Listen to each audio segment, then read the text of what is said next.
All right.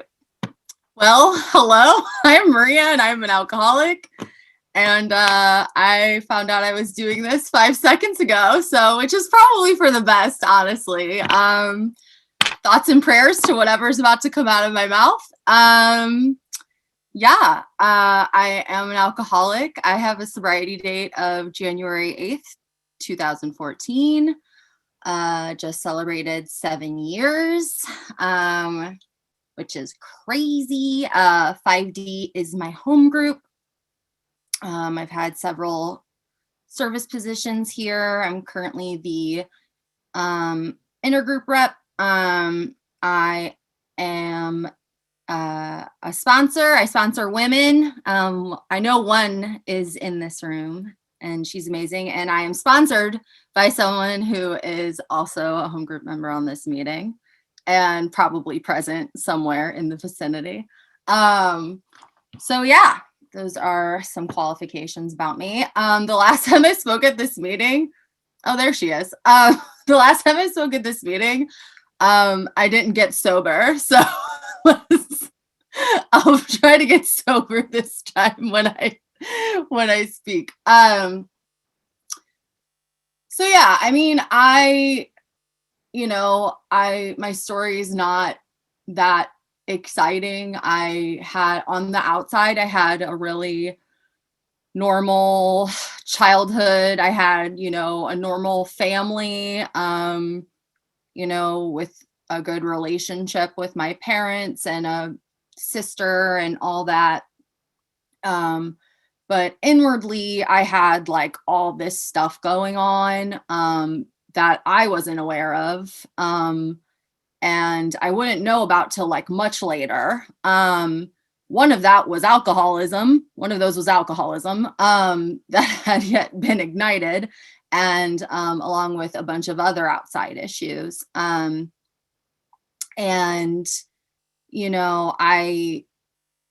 just started like picking up on things little by little that, I was different or I was weird, and it somehow seemed that everyone else knew how to do life and I didn't. Like, you hear that a lot in the rooms. I definitely felt that.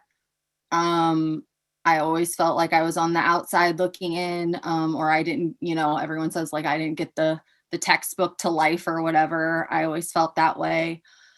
And I just felt weird, and I never felt like I belonged anywhere. And I didn't know at the time, but I had a lot of trauma, and I had all these emotions and outside issues, and I had nowhere to put it. But on the outside, I was fine. On the outside, I got good grades. I was a good Catholic girl, I had that Catholic guilt going on, everything was fine. But inside, I was like a ticking time bomb. And then I found alcohol, and everything got solved for me. As soon as I found alcohol, first I found my first love, which is what I ended up, wanting to pursue in my career.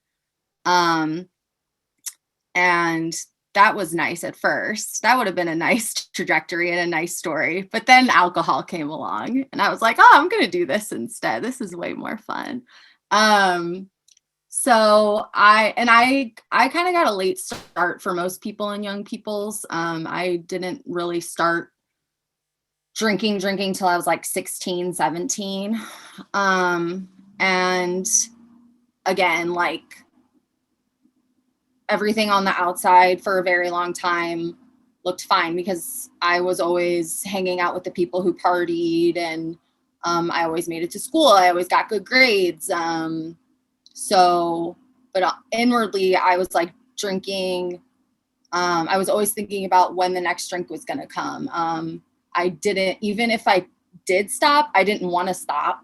And blackouts became more and fewer and far between. And then I went to a party school for college. And then basically it was just this like, you know, this pattern of, you know, more drinking, more problems, more drinking, more trauma, more drinking, you know, just like a pattern of insanity. And I had no tools. I knew no other way. Alcohol was it for me. I just got to a point where I totally lost me. I totally lost Maria. All the ideals that I knew, all the dreams that I had, all the goals that I had, all the respect that I had, nothing mattered except drinking to me. I could list off a million stories, but, you've heard them all before, and I'm sure a lot of you have heard them all before. I was a trash human for a very long time. And it got to the point where, people were sick of me, or the people I loved, or the people who loved me, were sick of my shit. And, I would be too. And I was burning bridges, and I was hurting people. And I was given an ultimatum. I kept ending up in the hospital. I kept ODing. And my family didn't want to watch me die, which, like, don't blame them. So I was given an ultimatum, and that's when I found AA. And, I was forced into IOP at one point, and that's where I really learned about my alcoholism, and that I have a disease. I have a physical addiction where once I start, I can't stop. And even when I stop, I have an obsession of the mind where if I don't have some sort of spiritual solution to replace it, I will obsess about drinking until I do.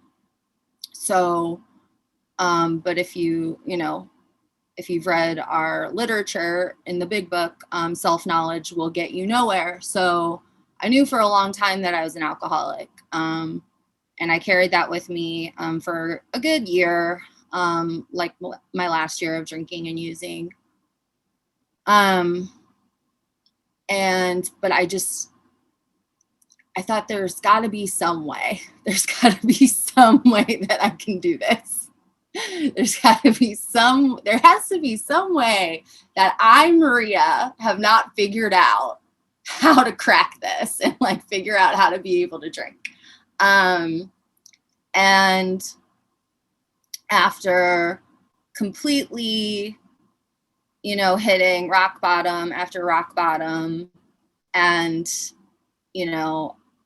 I've said this a million times in this meeting. I was at a meeting, and I forgot to say this. I live in New York now, but I'm from St. Louis, Missouri, and that's where I got sober. I was at a meeting in St. Louis, and this guy said he didn't believe in high bottoms or low bottoms. He just believes that we're all given moments of clarity, and we can hit bottom after bottom after bottom, and we're all given these moments of clarity, and it's all just about when each of us grabs onto that moment of clarity. And I had so many. And there were a couple times where I grabbed. One was right after I my sister was in a car accident in Kansas City, and I was in town, and, I getting fucked up was more important to me over making sure she was okay. And if anyone knows me, like, my sister's the most important thing in the world to me. But at that time, that's how sick I was, and that's how much of an alcoholic I am. Like, I cared more about drinking. So I brought a fifth with me to the emergency room, and I drank the entire fifth in the emergency room. And, you know, she was okay. But, you know, she told me she hated me, didn't want anything to do with me. My parents didn't want anything to do with me. And I hated me and didn't want anything to do with me anymore. And then that's when I got home and I said, something has to change. And I knew someone in St. Louis who was my age and had gotten sober at 17 and was still sober. And she brought me to meetings, to young people's meetings. And that was like a huge game changer for me. Because I had it in my head that I was too young. Like that it, in hindsight, it was just an excuse. Like I was like, I'm not going to have a life. Like I'm not going to, how am I going to have fun? But in reality, like I didn't have a life. I wasn't having fun. Like I was sitting in my room drinking a fifth every night. No one wanted to hang out with me. Like no fun was being had at all. It was just an excuse. It was just a lie I was telling myself to not want to give up my one true love, that was booze. And to not want to feel my emotions and be stone cold sober ever. But then I walked into these rooms where there were people my age who were sober and seemed to be happy and having a good time and getting along and, whatever. And I was like, maybe there's something to this. So that's when I started giving it, a fair chance. I still had one more left in me because I didn't do what was suggested to me. I didn't get a sponsor.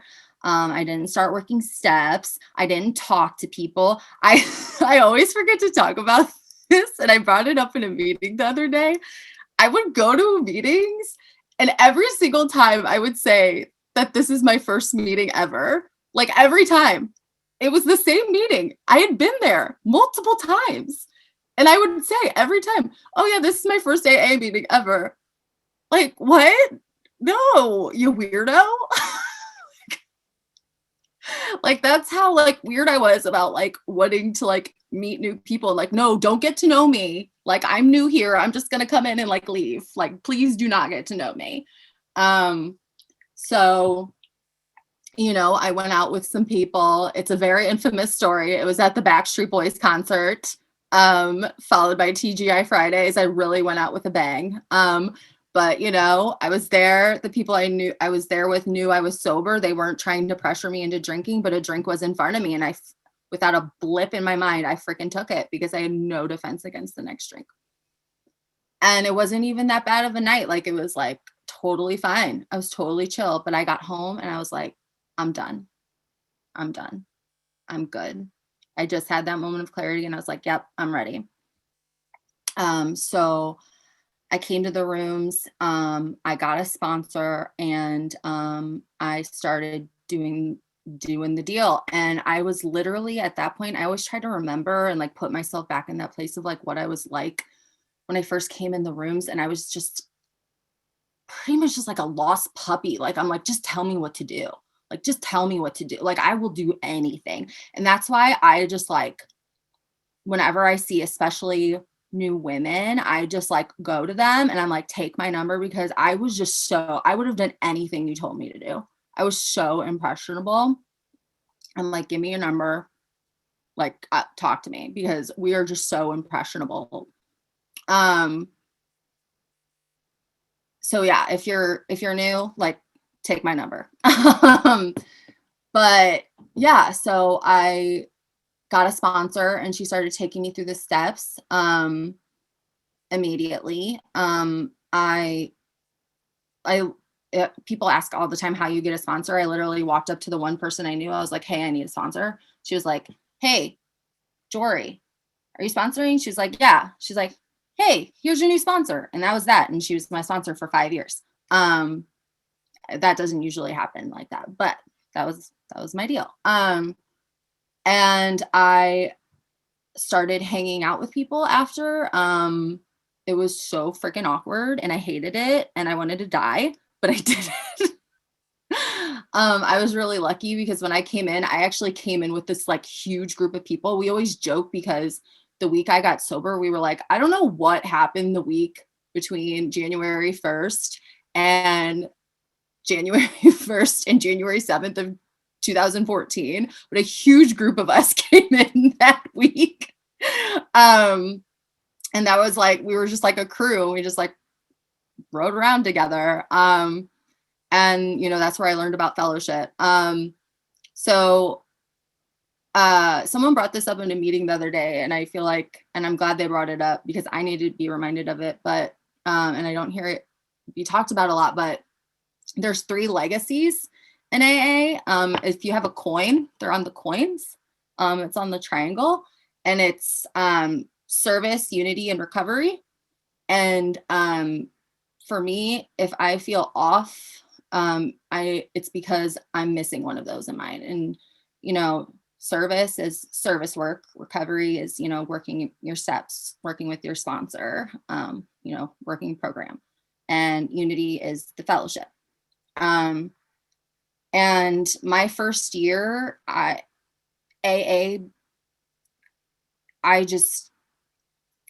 it became a lifeline. Like I just did it and did it and did it because I had to survive until it just became a part of me. And, you know, I haven't looked back since. I got super involved in service work about towards the end of my first year. I got super involved in YPAW, and I basically got not forced, but I got tricked into chairing the bid committee for Moski Paw, and like literally tricked, and ended up chairing and then being the chair of host for Moski Paw, the Missouri State Conference of Young People in AA. And that kept me sober for like a good 2 years because we bid 3 years, because we bid 2 and then we hosted for another year. And those people are my best friends, and we got to put on a conference for a bunch of young drunks. And I learned a lot, and we wanted to kill each other most of the time. But I learned a lot. And it helped me a lot for when, you know, at the beginning of last year when I was tricked into being the chair of this meeting. I'm just kidding.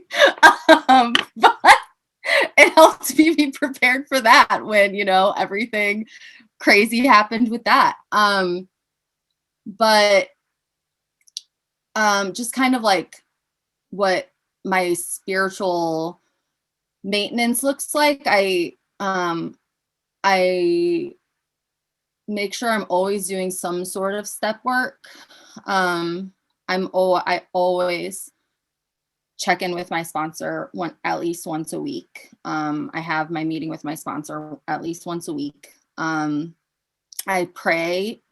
I pray in the morning. I try to do it before my feet hit the ground, because as soon as my feet hit the ground, if I haven't prayed, my feet are on the ground with untreated alcoholism. I heard someone say that in a meeting once, and I was like, oh yeah, that checks out. And I like to read daily reflections of some sort because it helps focus my brain to be able to pray. And I like to meditate at night. I like to talk to at least one other alcoholic to get out of my own head. I go to at least 3 meetings a week. I have at least some sort of one service commitment, try to sponsor as many women as possible, try to give back what was so freely given to me. And I'm out of time, but I just want to, you know, touch on the fact that life is really hard. And this is the part where everyone's like, and I got sober and life is sunshine and rainbows and everything's great now. You know, I've shared on this meeting, you know, quite a few times that like last year, well, like pretty much this halfway through 2019 through all of last year was really, really hard for me. I was going through like some really bad mental health stuff. And I didn't know if I was going to make it a lot of the time, but I never once wanted to drink. And that is a huge testament to this program.